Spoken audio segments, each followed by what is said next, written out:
मैं देखिए यूसुफ नहीं यूसुफ पठान जीत गए, उनको मुबारकबाद देता हूँ।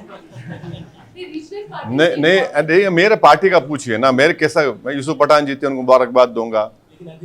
वो एक काबिल कैंडिडेट है, उनके वालिद मरहूम के साथ मैं एमपी था, मुनव्वर हसन साहब के साथ, उनकी उनकी बेटी कामयाब हुई, उनको मुबारकबाद देता हूँ। चंद्रशेखर आज़ाद रावण कामयाब हुए नगीना से, मैं उनको मुबारकबाद देता हूँ। शायद इमरान मसूद भी सहारनपुर से कामयाबी मिली, उनको मुबारकबाद देता हूँ। हमारे रामपुर से मौलाना नदवी साहब कामयाब हुए, हम उनको मुबारकबाद देते हैं। तो यही है, अब इतना ही बोल सकते हैं। अब ये दूसरी पार्टियों का कैसा बोले? लोग संविधान को चाहने वाले हैं, वो इस बात को महसूस कर चुके थे कि मोदी ने जो 400 पार की बात की, वो सिर्फ बाबा साहब अम्बेडकर के संविधान को ख़त्म करने के लिए की है।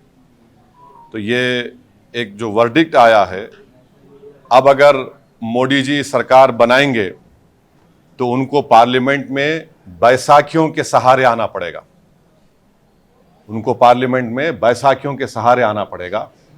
और वो भी बड़ा अच्छा नज़ारा होगा देखने के लिए, क्योंकि 400 पार, बल्कि माशाल्लाह से इतने जो आप लोग यहाँ पर जमा हैं, आप लोगों ने भी कहा था एक एक का नाम अगर लेके बोलूँ 450, किसी ने कहा 400।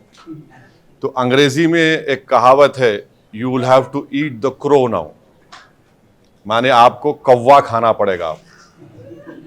तो अब नहीं मालूम खाएंगे नहीं खाएंगे, मगर कहावत है।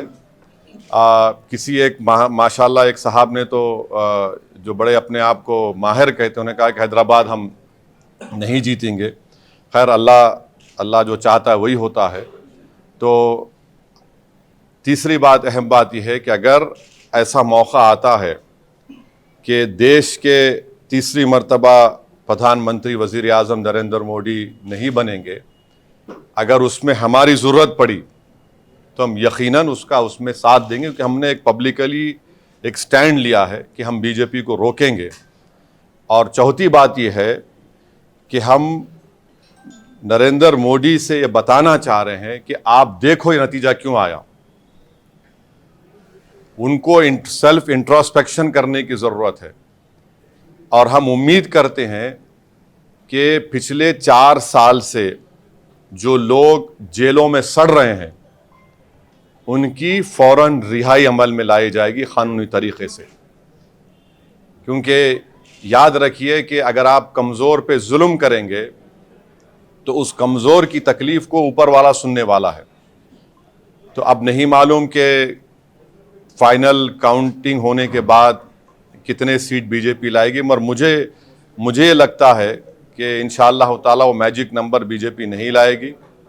और क्या होगा, कल क्या होगा, परसों क्या होगा, तो ये हमारा इनिशियल रिएक्शन है। मैं आपके ज़रिए से रेवंत रेड्डी को मुबारकबाद देता हूँ कि उनकी पार्टी 8 लोकसभा सीट पर कामयाबी हासिल की। और महबूब नगर में भी हमने भी कोशिश की, कुछ 3000 वोट चिल्ला वोट से उनको कामयाबी नहीं मिली। सिकंदराबाद में मेजॉरिटी कम हुई है। और अफसोस की बात यह है कि बहुत से मुकामात पर पार्लियामेंट कॉन्स्टिट्यूंसी में खोल दो प्रमोद है तो बहुत से मुकामात पर हम ये देखे हैं कि टीआरएस के लोग ओपनली बीजेपी को सपोर्ट कर रहे थे। ये भी आवाम के सामने आ गया। ये क्यों किए मेरे को नहीं मालूम। ये एज अ पॉलिटिकल स्ट्रेटजी उनकी बहुत गलत स्ट्रेटजी थी। अब इसका क्या खमियाजा उनको अदा करना पड़ेगा वो जानते हैं, मगर ये बात फैक्ट है। तो ये 4-5 चीज़ें मुझे आप तक कहना था। अब आपके पास कोई सवाल, एक सुनिए, आपके पास 5 से 10 मिनट का वक़्त है। मेरे को नमाज़ पढ़ना है मगरिब की, बशीर साहब को भी पढ़ना है, और मगरिब का नमाज का वक्त जल्दी ख़त्म हो जाता। तो आराम से एक एक करके। अब एनडीए को कम आया ना, बीजेपी को ऐसे पार्टी इसको मेजॉरिटी नहीं आया, आप सोचते हैं कि इंडिया बाय डिफॉल्ट इसको किसको बुलाना चाहिए? अभी इसके ऊपर तो खुद का मेजॉरिटी आया नहीं। नहीं देखिए Biggest party है। नहीं देखो राम, ऐसा है ना कि अभी तो फाइनल काउंटिंग खत्म नहीं हुई, अभी भी चल रही है काउंटिंग।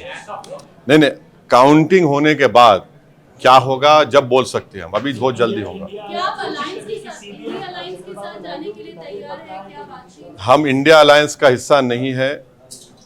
अगर ऐसा सिचुएशन अराइव होता है जहां पर एक नॉन बीजेपी का आदमी, नॉन एनडीए का आदमी या महिला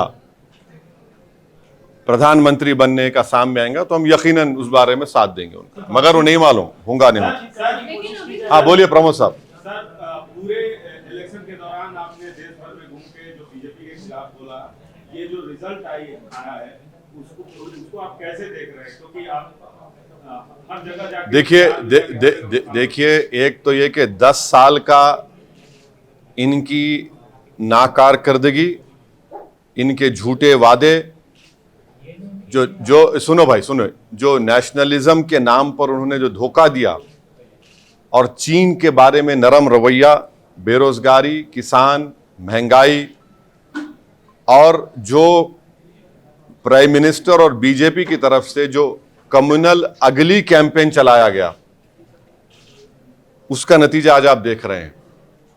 उसका नतीजा आज आप देख रहे हैं। जैसा हैदराबाद में वाहियात किस्म का कैंपेन बीजेपी ने चलाया, बिल्कुल वाहियात किस्म का, उससे बढ़कर ज्यादा वाहियात नरेंद्र मोदी ने कैंपेन करवाया। बस ऐसा दिख रहा था कि इस देश में मोदी की नजर में सिर्फ मुसलमान ही वोट देने वाले हैं, कोई दूसरा देने वाला नहीं है। हर भाषण में उन्होंने एक एक चुन चुन के इस तरह की वाहियात बातें की, और तारीख उनके भाषण को हमेशा याद रखेगा। सर, राहुल गांधी ने अपने प्रेस कॉन्फ्रेंस में फिर से संविधान दिखाया, क्या उससे आप इत्तेफाक रखते हैं कि संविधान बदलने की साजिश हो रही थी? जिस तरह से कैंपेन में चला, कांग्रेस के कैंपेन में जो चला, आप उससे इत्तेफाक रखते हैं? मैं बार बार आपको ये बात कहता रहा कि 400 सीट का मतलब एक ही है कि या तो संविधान को बदलने की तैयारी थी जिससे आरक्षण खत्म हो जाएगा, और सुनिए, या फिर बेसिक स्ट्रक्चर को खत्म कर देना। और आर्टिकल 29-30 के तो बीजेपी बरसों से खिलाफ है, जो कल्चर का प्रोटेक्शन और माइनॉरिटी के एजुकेशन इंस्टीट्यूट को प्रोटेक्ट करने का राइट देता है। तो ये है, संविधान अगर रहेगा तो इससे सबको फायदा है ना। एक डॉक्यूमेंट है, उसमें फंडामेंटल राइट्स है, और हमेशा शुरू से आरएसएस देख लीजिए आप, पिछले 90 साल से आरएसएस हमेशा कॉन्स्टिट्यूशन को अटैक करती है। सर, आपके पड़ोसी राज्य में आपके दोस्त, आप कई बार उनको दोस्त कह चुके हैं, जगन मोहन रेड्डी को आपके दोस्त बुरी तरह हार गए, उस पर कुछ कहना है? अवाम का फैसला है, अवाम का फैसला है, उसको उसकी इज्जत करनी चाहिए, रेस्पेक्ट करनी चाहिए। मुझे उम्मीद है कि वो रेस्पेक्ट करेंगे। असद जी, जैसा